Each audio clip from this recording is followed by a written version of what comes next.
Welcome to another Auto Buyer's Guide podcast. Today we're going to be talking about hybrids. Are they finally mainstream? It has been decades and decades.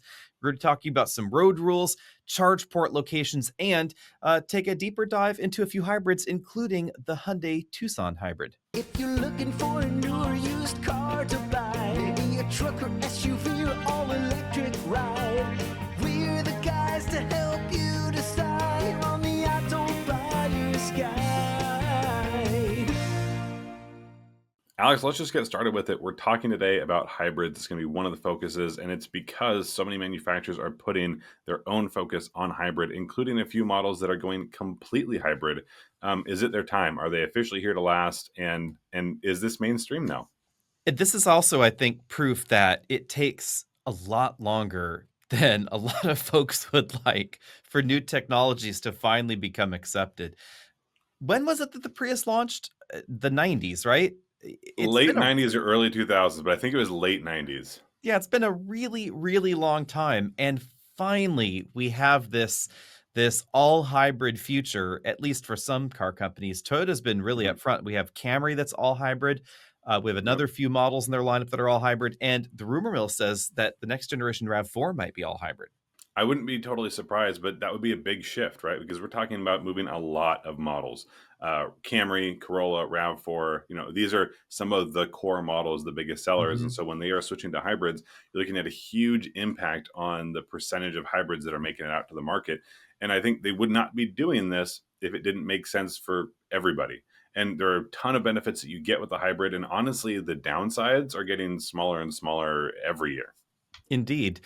But a persistent complaint, question, whatever we want to call this, that we get in the comment section of every single hybrid video is, but what happens when the battery has to get replaced?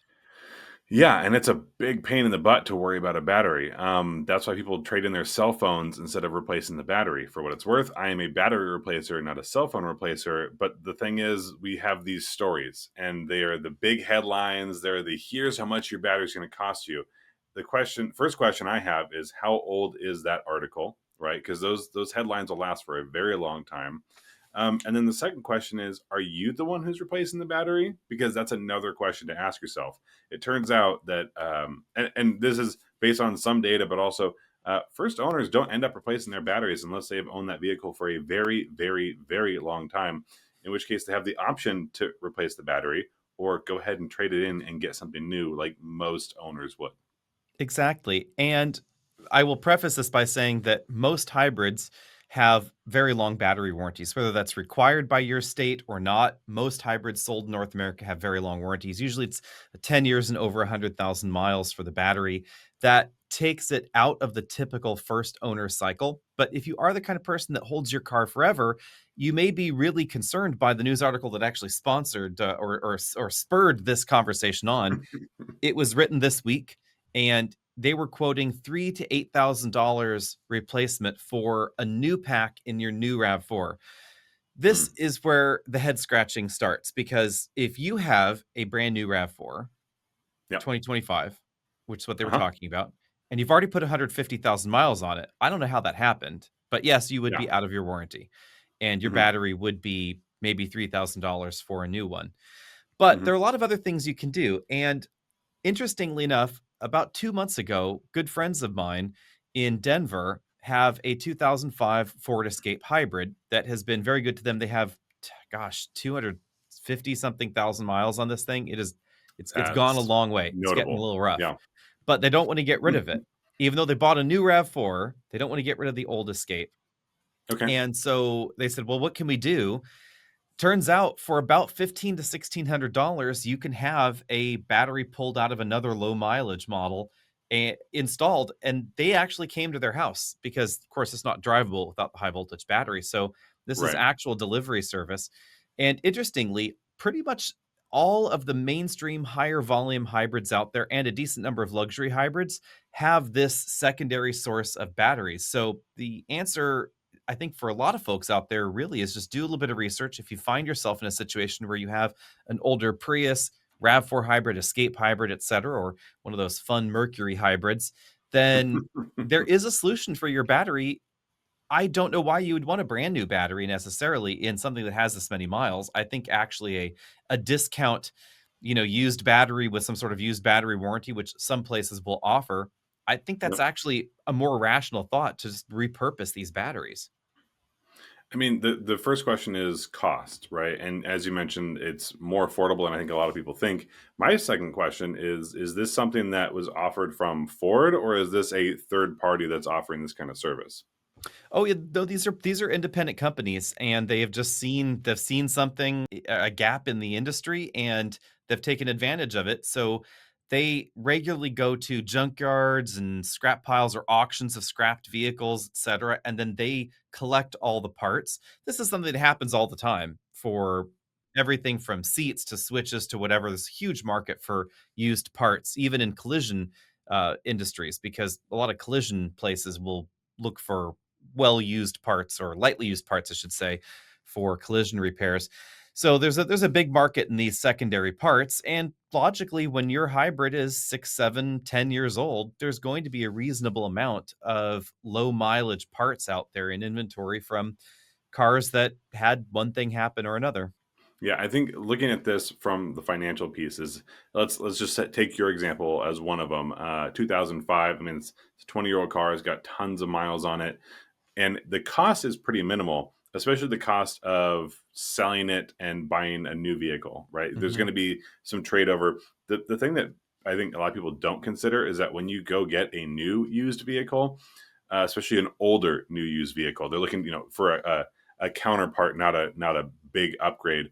There are usually hidden costs that come with that used vehicle that you're not aware of, because you know what sort of maintenance cycle yours is on. You know what it needs to have. But you buy this other used vehicle. Here come new tires. Here come belts, pulleys, seals. All those things that can creep up. So there's sort of a cost of the unknown. And in this case, that's probably the direction I would go. I would go ahead and replace the battery. And it doesn't need to be pristine, because the rest of the vehicle is also not pristine. I mean, it doesn't have Mhm. all the same horsepower. It's not getting the same output anyway. You just want to make sure it's drivable, functional. And most people that I know don't have 250,000-mile cars. So Yeah. that vehicle is in and of itself not that far from the wreckage yard, or its afterlife as a farm vehicle. And this follows what we've said here repeatedly when people are looking at a vehicle A and vehicle B, and they say, well, A is less reliable than B, even though A is less expensive, therefore I should only do, B or C or something else. Mhm.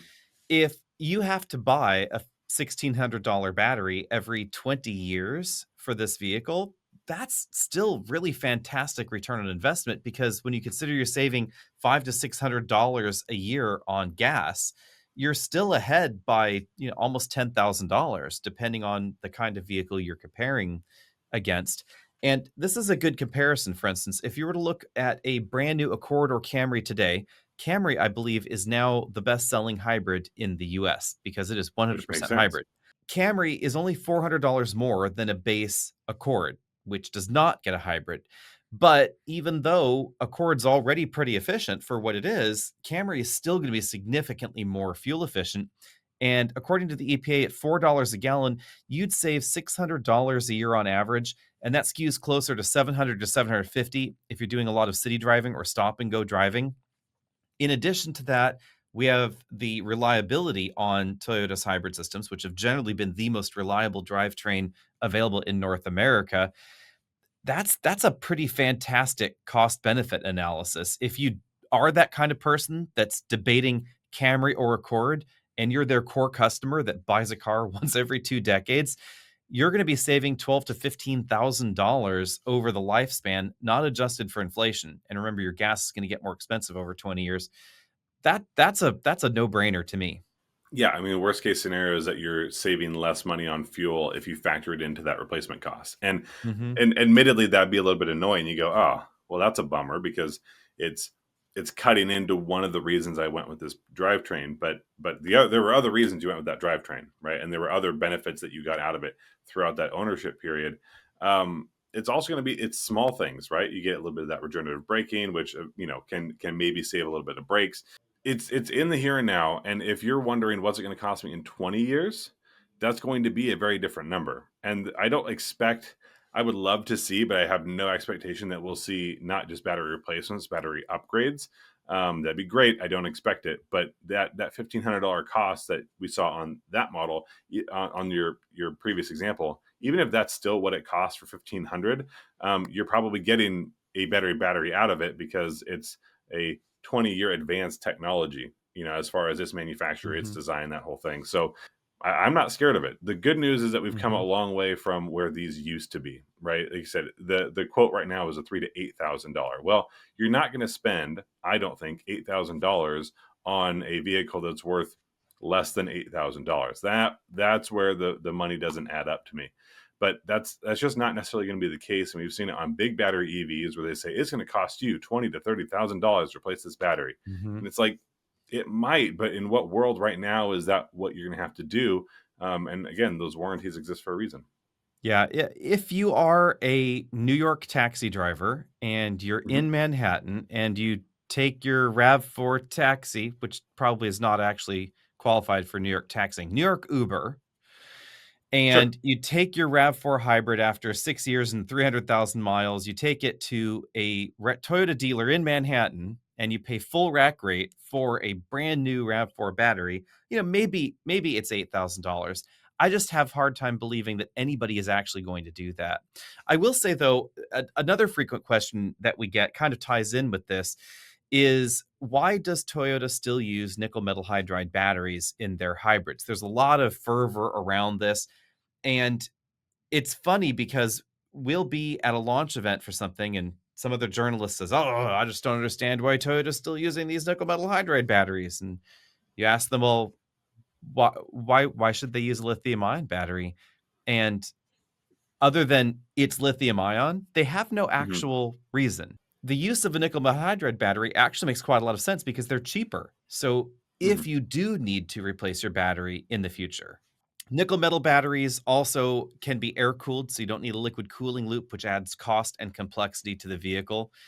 Mhm. Interestingly, the main push against nickel metal hydride batteries are people that have a little bit more thought on this. They say, well, but they're heavier. Couldn't the vehicle be lighter with a lithium ion battery? And from what we've seen from Toyota, the answer is no, because they do have vehicles with lithium batteries. We're talking about such a small battery that savings of a few ounces is not overly consequential in the vehicle. And if we look at Toyota's hybrids versus Ford's hybrids, for instance, which use liquid cooled lithium ion batteries versus the nickel metal hydride packs that we find in most Toyotas, yes, there is theoretically a little bit more regeneration you could do with a similarly sized battery in lithium. You also theoretically could pull a little bit more power out of the battery. So maybe you have slightly better fuel efficiency numbers, but you have greater cost, greater complexity. And in the Fords, you don't actually save any weight. In fact, their setup can be heavier because you have cooling hoses, you have coolant, and all the fittings and the pumps to go with it. So you've traded some lighter weight cells for extra everything involved in this. And since they place their packs under the vehicle, there's also a little bit more protection. So there's more structure there. Whereas Toyota likes to put them inside the cabin under the rear seats where you're not going to hit a rock. Right. If you're off-roading and you hit a rock enough to puncture the battery pack in the cabin, I think Yeah. you have bigger problems to worry You have about. other issues going on. That happens on its way down the hillside, not on the Mhm. trail. Um, and again, bigger problems there. It I'm somebody who loves the cutting edge tech, but there's a point where it goes, does it make sense? So I'm going to Mhm. go on a slight off tangent, but staying in focus. If we talk about something like solar panels, and you say, what is the best solar panel? Well, is it the latest technology solar panel? And why? And you say, okay, well, they have them that are smaller and thinner and they might be more energy efficient. Okay, but what's the cost difference? And it's Mhm. enormous. And when it says more energy, basically, does it gather more energy in the same space, that sort of thing? If the answer is yes, it's by what percentage? And usually that's where you hit the diminishing returns pretty quickly. Mhm. So if I want to put solar on my house, the best way to do it is to put big, ugly, classic, old school solar panels because I can get more of those for the dollar, which will ultimately bring down my cost and bring up my energy. If Mhm. I want to do something like a solar roof and I have these cool looking tiles and I go, oh, but look, I can get the same amount. It's like I can get the same amount of power, but it's now taking this much more Mhm. space and it's increasing my cost X amount. That's what we're talking about between these nickel metal hydride and these lithium ion. Yes, in most cases, lithium ion has benefits. It's just, is it worthwhile? And I don't Right. think it is, especially when we're talking about the scale that we're going with these vehicles, and as you mentioned, the price. Not to continue further off topic, but as someone that lives off grid, I would say my top ones for solar panels, because we just went and bought some more lately, would be Hmm. cost per watt, kind of following along with what you said, like what's the cheapest way to get the most power, but tangentially also solar panel degradation over time, because solar panels don't make as much power after, especially the first year, you get the biggest drop in in efficiency, and then over 10 years, 20 years, what amount of power is that panel going to produce? Not all panels are created equal, so there's definitely something to keep in mind. But I think that may be for a different podcast series. Instead, let's Yes. shift gears and talk about the Hyundai Tucson hybrid, which is one of the up and coming hybrids in the compact crossover segment. I was recently at a Hyundai event, and they said that about a quarter of their vehicle sales in the U.S. in 2024 were either electric or plug-in hybrid or hybrid. This is Okay. their best year ever, and they're a little bit behind compared to Toyota's electrification initiatives, but it seems like they're gearing up rapidly because they're one of the few companies with multiple plug-in hybrids available, and it seems like they're really dedicated to this three-pronged strategy of regular engines, hybrids, and plug-in hybrids, while also having new EVs coming down the line. Hmm. I'll admit that as much as they have quite a few options, there's a few other Hyundais that I would really hope to see a plug-in hybrid variant of. But they're also going a slightly different direction than Toyota. I think we talked at length either the last episode or the one before about the Subaru Forester hybrid, and it's in a similar vein where they're not going for the ultimate efficiency. They're applying a Mhm. different thought process to this, but then the vehicle is going to be a better fit for some folks. Right now, here in February, I am getting my first snow. And out here in this snow right now, where I had to engage the four-wheel drive in my truck to get up the hill, I would prefer this Hyundai all-wheel drive system as it sits than the Toyota system, just because it's Mhm. going to be a little bit more predictable, a little bit more not reliable, but I would know what's going to happen, and I Yeah, don't wait for slippage to kick in, and I know that I'm not necessarily going to get like limited power it's to that get traditional the best feel. traction. Yeah, exactly. And so for some folks, that's going to be the draw. And even though it's going to lose a little bit of efficiency, I don't think that's going to be a concern because it's still more efficient than the non-hybrid options of these competitors. It is interesting. I had assumed maybe 10 years ago that we would be seeing more and more two or three motor hybrids out there where there's an e all-wheel drive system in the back. We had long been promised, for instance, some sort of e all-wheel drive soul. Well, not promised, but all the rumors said we would be getting some sort of electrified hamster mobile, and we never did. But at this Not point in yet. time, not yet. And there were also rumors about a Pacifica plug-in hybrid having a motor in the back. Didn't happen either.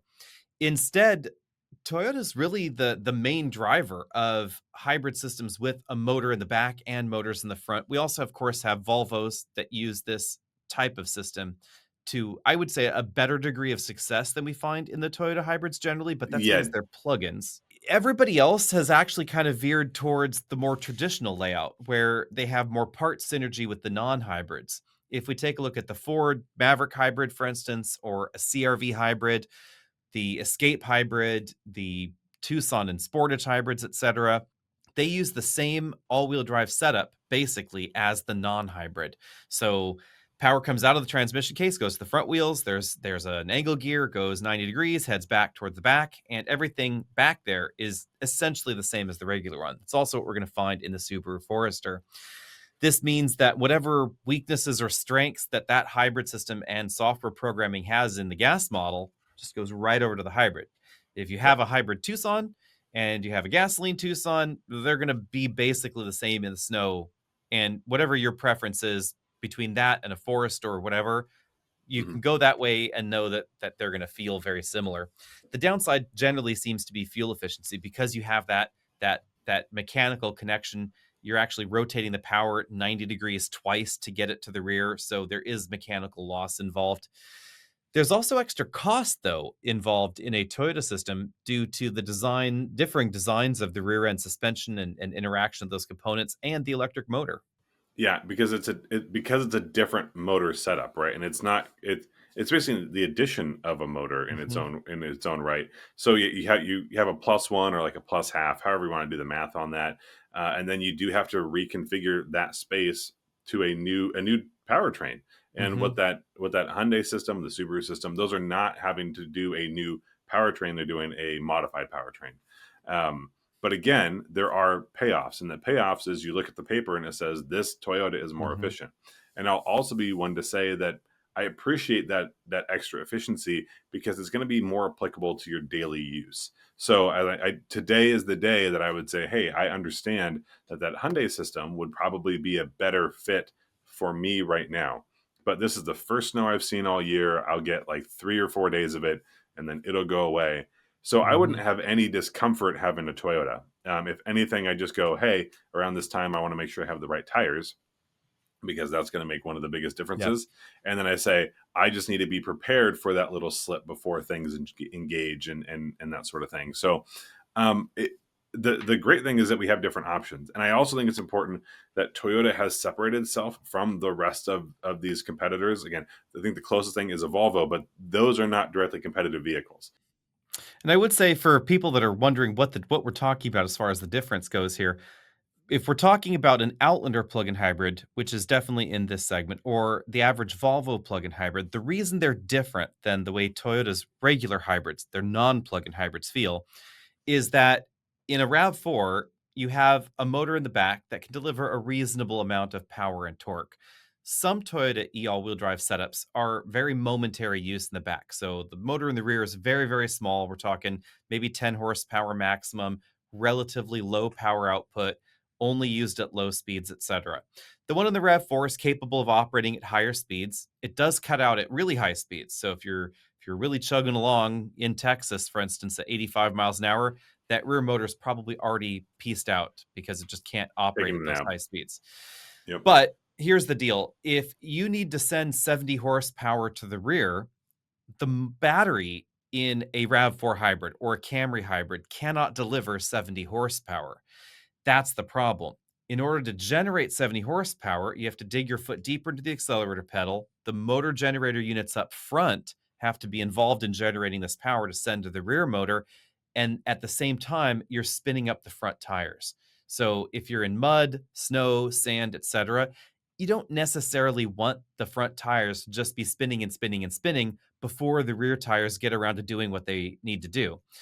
The reason we don't see that in an Outlander or a Volvo plug-in hybrid is because those batteries can deliver a lot more power. So in those vehicles, when wheel slip is detected up front, or when you've pressed the constant all-wheel drive mode buttons in those respective vehicles, you start digging into the throttle and the engine's going to start spinning up. And then at the same time, it's going to start pulling that same amount of power out of the battery and it's going to balance that power front and rear. So, for instance, in a Volvo, up to about 300 horsepower, it can be 50-50 front and rear. And then the other 155 horsepower up to the 455 maximum, then that's going to be biased towards the front.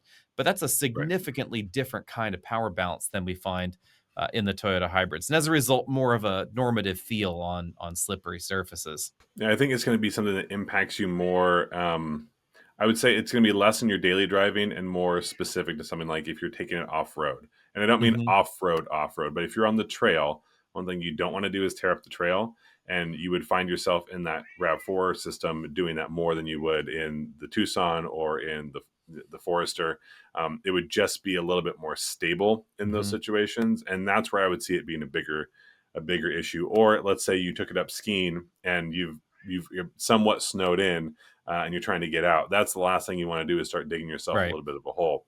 So it's just understanding those specifics. But once you There's do, pros and I cons. think you just get to say, here's what I need to do. Here's what I need to prep for, those sorts of things. But again, I really appreciate that there are options because people are going to have a preference for these different feels. Yeah, it sort of works with the snow belt thing. The further you are into the snow belt, the more you might want to lean towards these types of hybrids versus those types of hybrids. The further down south you are in America, the less it probably matters. If you're in San Diego, probably just get the front wheel drive one if that's an option. But Whatever one you like, interesting, you don't need yeah. either. Yeah. But interestingly, a lot of hybrids in the compact crossover segment, the hottest segment in America, actually have all-wheel drive standard, which is interesting. There's no front-wheel drive version of many of these options. And I wonder at that point, is it just about packaging? Is it the folks who are spending the money on the hybrid system tend to want more of the feature set? And so that just has more to do with the fact that that's the model that's selling at the moment. That's where the biggest margins are. Or is it really that's something that people are looking for in conjunction? I think one of the only thoughts on the consumer end is that you're not getting the same hit in fuel economy when you go all-wheel drive if the all-wheel drive versus the front-wheel drive is regular front-wheel drive or hybrid all-wheel drive, right? That would delineate those two, get them closer, and at that point, you're not losing anything by going hybrid.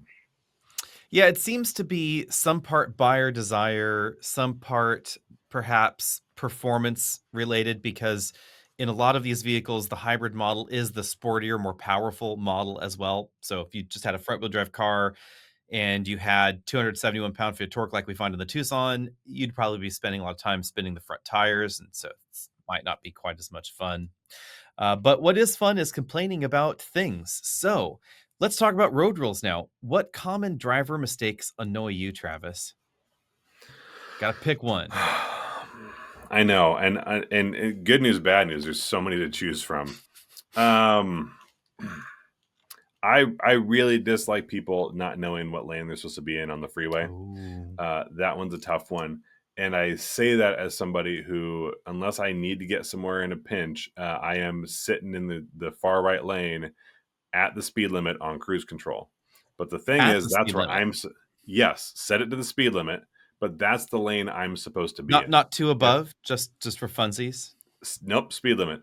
Just set Wow. it, forget it, right? Wow. It's an old infomercial. We're just setting it and forgetting it. But that's where I'm supposed to be. I Nobody can't is drive allowed. 55. Well, 60 or 70 where I'm at right now, but no one's allowed to get behind me and get grumpy that I'm going too slow. I am going the limit as defined by law in the lane at which I'm supposed to go the slowest. If I move over and I'm doing 60, that's on me and I need to speed up, and that's what I do. But yeah, people not going the right speed is really bothersome. And small side tangent, people who are not going to consistent speed is also baffling. The rate at which people can change their driving speed for no apparent reason is astonishing. When I know how many vehicles in this world have cruise control, I also unfortunately know how many people in this world do not utilize that cruise control, and that is frustrating. Yes, that's true. Mine is tangential to this, I think, and that's drivers that are too timid to take their right of way. If Mm. you and someone else pull up at a four-way stop, and there are two of you, just one on each corner, not opposite sides of the road trying to do a left turn or anything like complicated, right? Like just casual, both going straight through the intersection. You pull up, there are rules. The one on the right gets to go if you arrive at the same time. Otherwise, the person that got there first gets to go. But if you're the person that gets there first and then you're like, oh no, maybe you should go along. This is not nice. This is causing more confusion in traffic. That's that sort of but I understand, like if you're transporting a wind turbine blade and you got there first and you're just like, it's gonna take me a long time to get through this intersection. Why don't you go? Totally understand. I will go. But other than that, it's your turn to take your turn. And this happens a lot near our office, oddly enough, because Mm. we have a lot of protected right turns that people do not understand what that is. Like there's an island and then a right turn lane, and then that right turn lane continues and becomes a protected own lane. Like a single lane road turns into a two-lane road. This is your lane. And unless there's a Mergers happen bicyclist, later. This is yeah, yours. Go for it. unless there's a bicyclist coming, stop for the bicyclist, please. Or a pedestrian, or a squirrel, whatever you want to call them, right? I'd say probably run over the squirrel, but not a fan of the squirrels in my neck of the woods. Mm. You're supposed to actually continue going through, because otherwise people pile up behind you. People could rear end you because they assume you're going to go through because you should. And then people get upset because, well, I got rear-ended in this right turn lane. I was just being safe. No, you were being an idiot there, because if you had just gone through, this is like just stopping on the freeway. Don't stop on the Yeah. freeway for no Yeah. reason. We don't do this. Don't do this either. Yeah. When you get It- rear-ended on the freeway, you're probably going to be like, yeah, maybe I shouldn't have stopped. But in this situation, people don't think that's a problem somehow. I don't know. That's my thought. there used to be a commercial, and I want to say it was like a Pemco insurance commercial here in the Northwest, and it was all about the "you go, no, you go" guy. And anyone from the greater Seattle area is going to be familiar with this commercial. It was fantastic because there's people going, "No, go ahead. No, you go ahead." Mhm. But there's other people going, "Everyone just needs to go in the order that you were supposed to." The other thing people don't understand, because they're, especially around my area, is roundabouts, because they're new. Yes. And what do you do at a roundabout? Well, the whole point of a roundabout is that it keeps things moving, as long as you know how they work.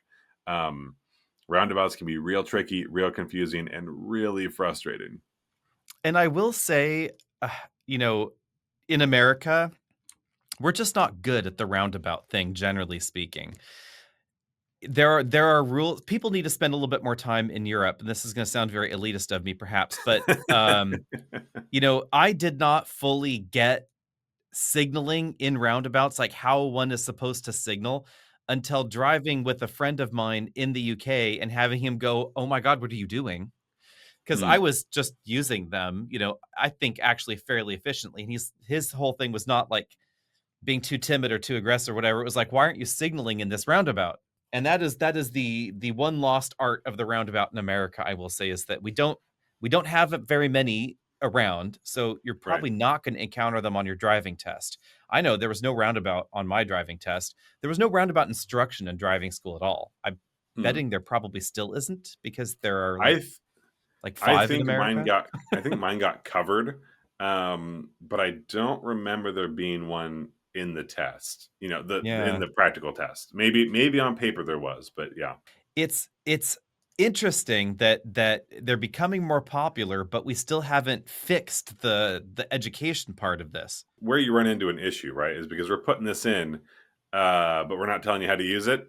Then people are just going to start guessing, and if it's brand new for people, I can understand them being confused or a little Mhm. frustrated or whatever. But we got to solve the problem with the next generation of drivers. That's Yeah. we got to get ahead of it, otherwise we create more problems. And one of the exits that I get off on regularly, just in my area, is a roundabout, and there is so much confusion about what this is. It's a new and scary technology. I love roundabouts conceptually. It's just people Mhm. that kind of tend to ruin them for me. Roundabouts in America are often not done well because they Hmm. know that people won't use them correctly, so they will do stupid things like stick stop signs on the entrances, which sort of defeats the whole point of the roundabout. Yeah, it does. Or they will have, I hate the whole stoplights in the roundabout. They do that sometimes in Europe, but that's kind of annoying when they're in the roundabout. Generally speaking, though, basic rules to anybody that's wondering is if you're approaching a roundabout and you're gonna take the first exit off to the right, you should be signaling right as you approach the roundabout, and then you stay signaling until you exit. You can also use your right blinker to indicate that you're leaving at the next exit. If you're going around the roundabout to the left, you should turn on your left turn signal and get to the left lane if there are multiple lanes that enter the roundabout. And then you go in the roundabout and then you signal as you're leaving that final exit all the way over there on the left side. So there is natural harmony and logic in the signaling things. And this helps people that are approaching the intersection from their perspective entrances of the roundabout to know what on earth you're doing. Because if you have your right turn signal on, there is a logical expectation that you're going to take that exit and that someone Mhm. else can then get into the roundabout in your spot, and it can all be more efficient for everybody. But, It's all that's about more of an maintaining the education flow. thing. Yeah. Yeah. And that brings us along to taking a look at this lovely thing, because this is jaywalking. So, this is what actual time for actual education here, everybody. So, because I got a question about this on jaywalking, because it's not well understood. The law says that jaywalking is crossing between two controlled intersections on something that is not a crosswalk. So Okay. here's the diagram here, and stay with me. So And for If those who are listening in, you can tune in to the YouTube channel at this exact time point to keep up. Exactly. So if intersection A and intersection B, so we're talking like city blocks, and on one end Mhm. of the block we have a stop sign, the other end of the block we have a stop light. It is not jaywalking to cross in the middle of that block because the stop sign, not a controlled intersection. Controls, we're talking traffic lights with, hands walk gets here, etc. Mhm. That's Mhm. not jaywalking, and that's something that's often misunderstood. If there are stoplights on both sides, then crossing anywhere in there is jaywalking. If, however, you have stoplights and then a crosswalk in the middle, then the crosswalk may be used, but you can't just go anywhere because you have Right. defined walking points. So the intersections or the crosswalk, etc. So that's our little tidbit for the day. This diagram shows like where you can cross, where you can't cross. And that's why at the bottom of this chart, it looks kind of wacky because there are stoplights and stop signs together. And that means it's a free for all in between the lights. Now, I will admit, when in New York, one does New York, and I Mhm. jaywalk all the time because that's what one does. You gotta do what you gotta do. Yeah. So there you go. I don't do it in front of cars. I'm not an aggressive pedestrian. Right. If there's an opening, no one's coming, and you consider your options. Yeah. No one is harmed in this process. This brings us along to our last thought experiment of the day, which is a combination of our recent experience charging the Ionic 5. Technically, if you popes out there are going to be talking gravities. Technically, the Ionic 5 is the first car that is not a Tesla to have the new J3400 charge port because it was in production in October of 2024. First one rolled off the line, and the Gravity started production in December 2024. So that's why it's first. I believe Gravity may have actually found a consumer first. So it may have Mm. been the first sold. We'll call him a tie. At any rate, Who knew it would be such a tight, contested contentious and race. focused race? Yeah. Here's a fun tidbit. Do you know why supposedly the Model S has its charge port on the driver's side rear? I have heard legend tells that it's based on one CEO's parking situation. Yes, supposedly, the designer of the Model S claims that it was moved to that location because in a house that Elon Musk was renting, the only place he could plug it in was the driver's side rear of the vehicle. The only place that made sense for him. So he wanted Mhm. all things to be moved. I do find that somewhat believable, I would say, because by and large, Americans don't like backing cars in. And in Right. some areas of the country, there are rules against, and on private property and public property alike, there are rules against backing in parking. Yeah, pull in only. Mhm. And obviously, some of those are angled with the street. Obviously, if it's the way of traffic, you're going this way and everything's angled like this. You're not going to stop, and that's sort of a traffic flow situation. Ultimately, for me, I think it comes down to, especially here in the U.S., because the Tesla was designed for the U.S. first and foremost. So we weren't looking at what anyone else is doing on big scale. I don't think, and obviously, this was still fairly new. Um, I think building it in like a gas inlet location makes sense. So you pick on the back left or right of a vehicle. So at that point, it's just kind of a flip a coin for me. What makes the most sense? So you can still reach it. If you put it on the front or the back, then you have to make sure it's pulled in that specific direction. Otherwise, Mhm. your cord's going to be really long and it's going to be draping across the vehicle, that sort of thing. When it comes to the specific location, I also think when you control the kind of past tense there, but when you control where all these vehicles are going to be plugged in the public domain, which is i.e. superchargers, as long as everything's built to work together, it makes sense. It's very Apple type logic, but it's true that it's not going to work for everybody. And when I installed my level 2 charger, obviously the first focus had to be my Tesla because that's the vehicle I own, but I do have a number of different vehicles in and out of the driveway, some for review, some are my friends, those sorts of things. And I said, oh, well, how does this work? How can I park two in the driveway and be able to reach both of them? So there was a little bit of extra thought that went in there that I may not have had to do if it Mhm. was in a different location. I am surprised. In our survey of Auto Buyer's Guide viewers, about 3,500 people replied to this survey. Over half want it in the front. either in the front quarter panel or literally front and center, like right in the front. About 41% won it on the back quarter panel in either side, and only 8% wanted it, like, right behind the license plate or something like that in the back. I think this makes sense because once you've had a Tesla, you kind of fall into the Tesla theory of where the charge port should be. I do have to admit, though, even at the airport, I have never seen Teslas at San Jose pull in reverse. Almost always, the owner of the Tesla chooses to stretch the cord all the way to the back. And I Interesting. see that quite frequently in public charging in the Bay Area. It seems like it's hit and miss. Earlier Tesla adopters are much more keen to do the back in to the public chargers. As interest broadened and more of the average person started buying these cars, maybe people aren't good at backing up, which is definitely a thing to keep in mind. I Mhm. see far more people with the cable stretched all the way around. I have to admit, at the office here, I prefer to just pull in forward and plug in. The interesting thing that I do hear from car companies about why they prefer the charge door on the passenger side, decent number of exceptions here, mind you, because we'll get to those in a bit, is that J3400 includes the provision for curbside charging and bring your own cable. So as we start to see more and more curbside charging in the US, having the charge door in the back or actually in the front, either like where the Blazer is, also is an equally bad location. At least it's somewhat protected by the side view mirror. So if you're a cyclist going down the road, you're going to kind of jut out for the side view mirror, which is more noticeable, larger, more in your field of view. But the charge cables are relatively small and slim, and that seems to be a roadway hazard. I've definitely fielded a lot of email complaints from cyclists. And if we look at it in Europe, Europe curbside charging is much more common.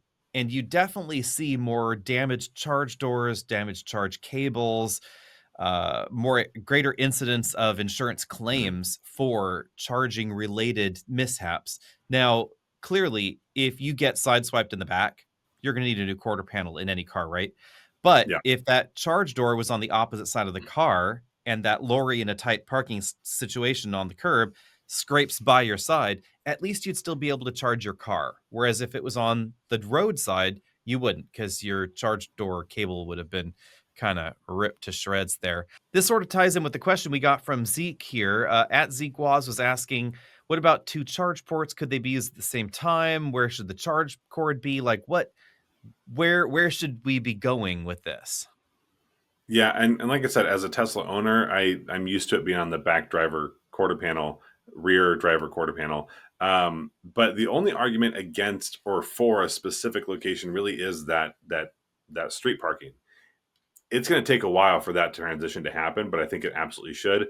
We then stop worrying about things like cables being stolen. So I think we'll get more cables installed because there'll be less resistance.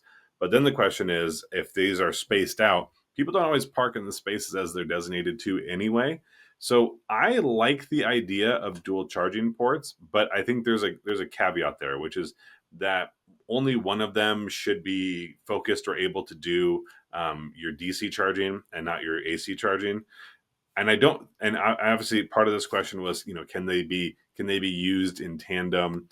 That's one that's probably not gonna end up working Mhm. really in any way, unless you ended up with two lower speed chargers that were able to put out the same power at the same rate, and it's all being collected as one higher intake. But that's a very fringe situation that I just don't think is Mhm. going to happen. But we've seen a couple EVs do this. But then I'm trying to think. The Porsche Taycan, I believe, had Yep. two, Porsche and loves it. and Lightning had two, but the Lightning went away from it. Lightning never had 2. There was Okay. thought that maybe Ford would do that. Ford had been considering Okay. this option, but they never got around to it. So they took away the fake charge door on the opposite side. That's what it was. Okay.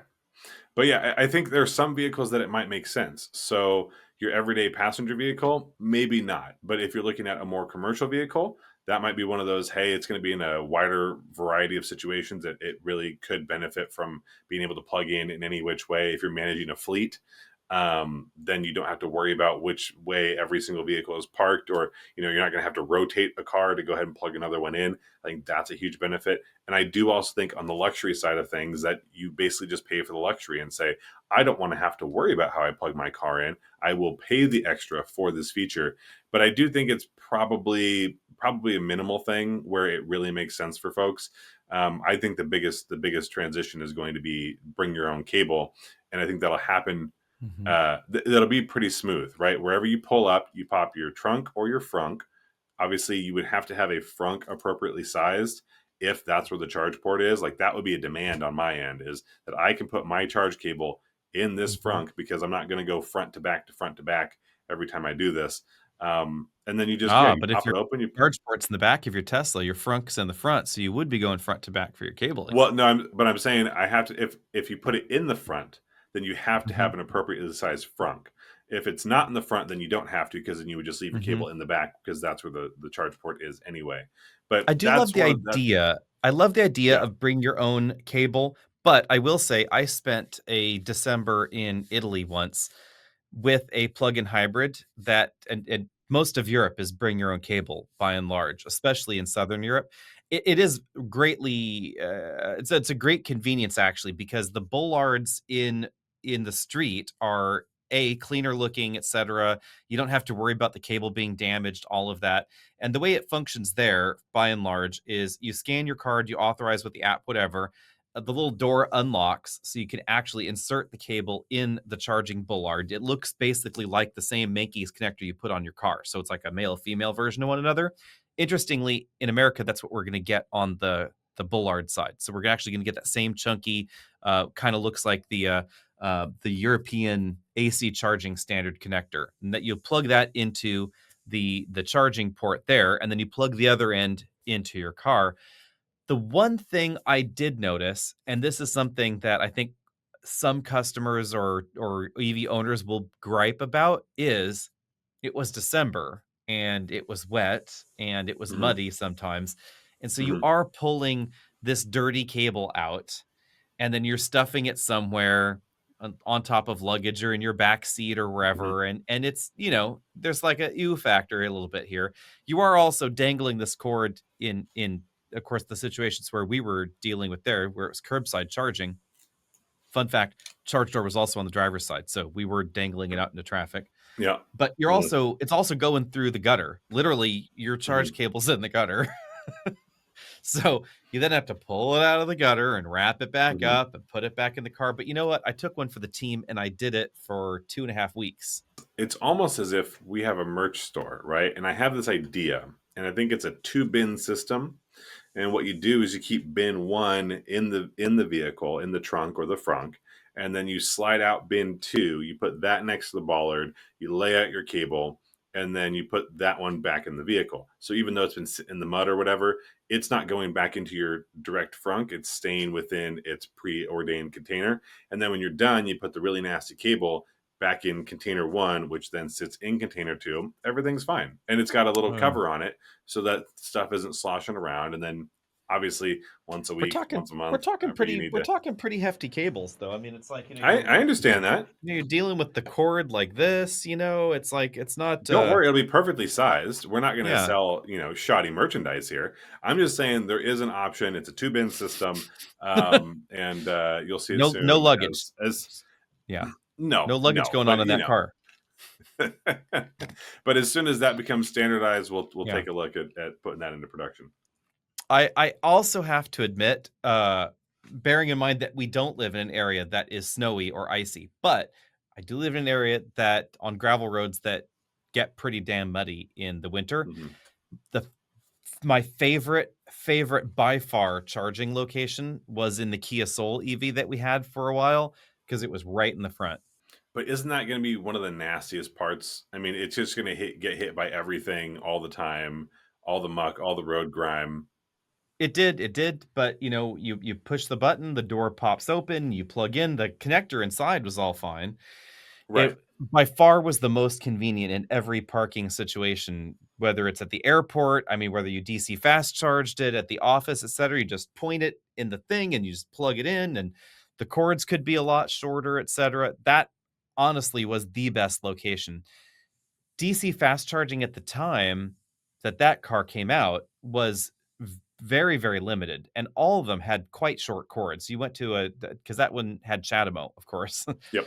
and and all the cords were real short. So if you CHAdeMO charged, I think the iMeave had it in the back, and it was like the only one, but the Leaf had it in the front, and the Soul had it in the front, and et cetera, et cetera. And that the cords were all short, but it was super easy. Just nose in, plug it in, away you go. There are still a few EVs that have their charge doors up front, vehicles like certain Genesis models and the Kona EV and the Nero EV, etc. Those actually still seem pretty handy. And it does seem like there's a dedicated following to that. The 24% in our survey there said literally right in the front. And apparently, I believe it was Green Car Reports did a survey, or worked with someone else to do a survey here of non-Tesla owners and like EV intenders that don't own an EV now, but non-Tesla owners, and they seem to prefer charge doors in the front. If you've included people that have EVs, this data skews, because by and large, if you own an EV, on average, you own a Tesla, because that's Tesla. Yep. almost all of them, right? That's how numbers work. Yeah. Yep. How the numbers work. So it is interesting that some of this preference, I think, does seem to come down to what's normal to you. If we went back to a world where you were pulling your license plate down and filling your gas tank in the center and the back, maybe that would again feel normal instead of, I don't know, like the dumbest idea I've ever heard of. I've seen some one-off builds that basically they take a Model 3, Model Y chassis, and then they put a different body on it or something. If I was going to do that, I would do something silly, like put it there under the license plate or something, just to get a, what is that? What's going on? Like at that point, I would do it something like that for fun. But for everyday use, that's probably not the way to go. Yeah. And the only problem I have with that front door, I don't mind it being there. I do think it's probably one of the easiest to do, unless obviously you're in a back-end situation, then it's the absolute worst situation. But for me, it really just comes down to a grimy door. And that happens to me because I live in the Northwest, where it's often gross. Some form of gross, right? It's Let's wet, be honest, it's dingy, it's muddy, it's whatever. It's gonna be gross all along the side too. I mean, there's a marginal more gross factor up front, but it's not going to be great in a front fender or a rear fender either. So as much as I don't, we had a viewer that said the other week that they don't love powered charge doors. I don't really either, but if it was a front door, then I would want that powered, because that's just solves this problem. I don't want to get my hands dirty every time I come home and plug my car in, or I'm out on the road and plug my car in. Like, that's just not something I would, I'd prefer to avoid if I could help it. And I'm not going to have charging gloves, anything silly like that. So I don't mind it, but I know that this is an impediment to success. Like if you are surveying a wider group of people, I'm pretty sure my mom's not going to want to, grab a muddy charge connector and a buggy front door and do whatever with it. She'd want a powered door. But takes all sorts here on this front. So let us know, guys, where is your preferred charging door? Is there something we haven't heard of? And no, it is not wireless charging, because that's just dumb. And we'll talk about that in a future episode. The amount of charging loss in wireless car charging is extreme. And when you're losing 20% of your power charging your iPhone, not a big deal. When you're losing 20% of power charging your Hummer, that's a big deal. But Alex, I was assured by a nice man at an auto show once that it was the next wave of technology, and that those losses are a lot less than we think. He just didn't have anything for me to look at beyond that claim. So and then they went bankrupt. So there we go. Anyway, let us know. Be sure to subscribe. Hit us up with those 5-star reviews on your favorite podcast platform of your choice. You can also send us voice memos to hey@autobuyersguide.com. You can leave us a voicemail at 669-842-1947. And you can hit up the other videos and audio feeds and all those things for us. We're around. There's ways to reach us. See everybody later. If you're looking for a new or used car to buy, maybe a truck or SUV or all-electric ride, we're the guys to help you decide. Here on the Auto Buyer's Guide, if discussion questions about donuts in the parking lot. It's what you came here looking for, well then my friend you're lost. Because our very human host Alex, we swear he's not a boss. Does he respect the cars a lot? He does perhaps too much, yes.